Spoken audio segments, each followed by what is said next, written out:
Днес ще споделя с вас съветите ни за отглеждане на сладка царевица. Сладката царевица е една от зеленчуковите култури, към която интересът расте изключително много през последните години. Това се дължи на голямото търговско значение както за пресен пазар, така и в преработвателната индустрия за замразяване и консервиране. Отглеждането на сладка царевица се извършва основно чрез директна сеитба. Засяването може да започне в края на месец април, основно за Южна България, и да продължи до краят на месец юни.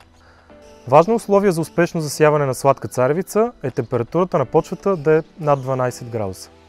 При ранна сеитба на сладка царевица е препоръчително да се спазва сеитбена норма от 6500 растения в декар. Разстоянието между редовете трябва да е 70 см, а в редовете растенията се засяват на 21-22 см.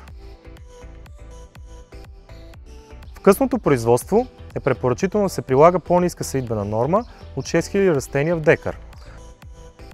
Разстоянието между редовете се запазва на 70 см, но в редовете растенията се засаждат на 23-24 см. Сладката царевица е растение, което образува култуци или така наречените братия.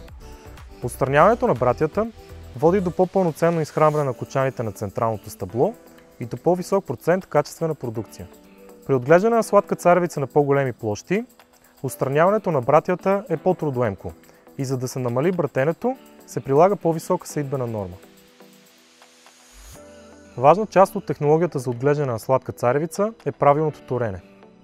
То започва с обработка на почвата преди сеитба, като се прилага троен суперфосфат или друг гранулиран фосфорен тор.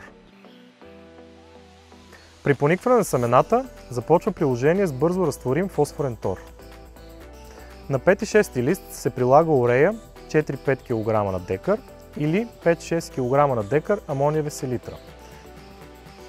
В същата фаза се прави листно приложение на цинк. При 7-8 листа се прилага калциев нитрат заедно с листно торене на бор. След това се прилага урея или амониева селитра при 5-6 кг на декар.